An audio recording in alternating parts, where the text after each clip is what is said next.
सरकार भुजबळांना किंमत देणार नाही असं मनोज जरांगे पाटील यांनी म्हटलेलं आहे। भुजबळांना लवकरच खडी फोडायला जावं लागणार असं देखील जरांगे यांनी म्हटलंय।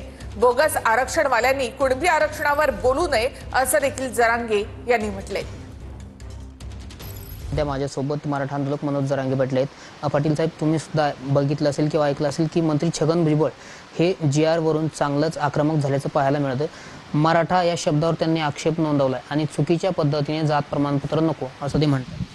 नाही, त्याला हे बघा, त्याच्यावरती बोलणं सुद्धा आता टाळणं गरजेचं आहे की त्याला किती महत्त्व द्यायचं आणि किती नाही द्यायचं हे आता मराठा समाजाला ठरावं लागणार आहे। हे बाकीच्या ज्या जाती आता ह्या जवळ कधी राहिल्या नाही पाहिजे, ही भूमिका त्याची असते। मायक्रो ओबीसी जवळ नाही गेला पाहिजे, या भूमिकेतून तो वागतो, त्याची पद्धत असते आणि ते त्यांनी ओळखलं की हे नाश करायले आपल्या सरकारचं।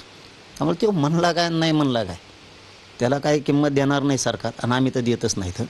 कारण GR हा हैदराबादच्या गॅजेटच्या नोंदीच्या आधारावर काढलेला आहे आणि आत्तापर्यंतचे GR काढलेले एक ओळीचे मंत्रिमंडळानं काढले, तर 94चा GR तसं चॅलेंज होतं मग 1994चा। आणि 50%च्या वरचं गेलं तर मान्य सुप्रीम कोर्टाला सुद्धा मान्य नाही आहे।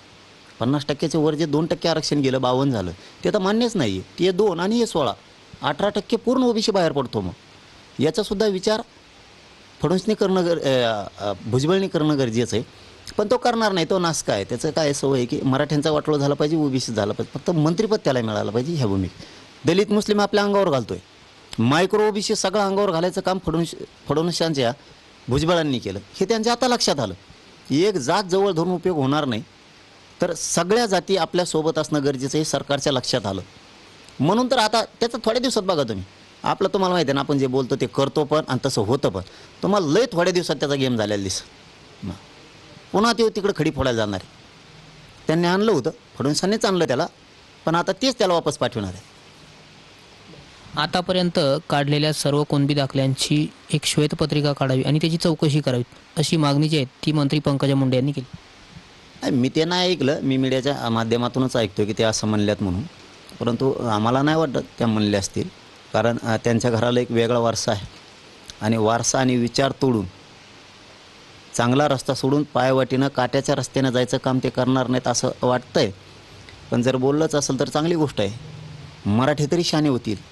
मागं पुढं जे शेळीच्या शेपटावणे पाळणारे काही मराठ्यांचे आहेत त्यांच्या तरी लक्षात येईल, ही जर आमच्या पोरांविषयी त्यांची नियत असेल तर मग मात्र आम्हालासुद्धा त्याच पद्धतीनं लढावं लागणार आहे, हे सुद्धा त्यांनी लक्षात ठेवायचं।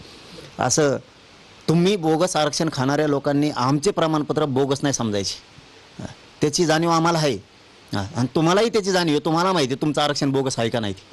वरचं 2%त 6 जाती कशा घुसल्या, 2%, 1.5% असणारा समाज 3.5% आरक्षण खातो कसा, हे आम्हाला माहिती। बोगस खाणाऱ्यांनी आमच्या ओरिजिनल कुणबीच्या प्रमाणपत्रावर बोलायची काही गरज नाही, जे बोगस आरक्षण खाते त्यांनी।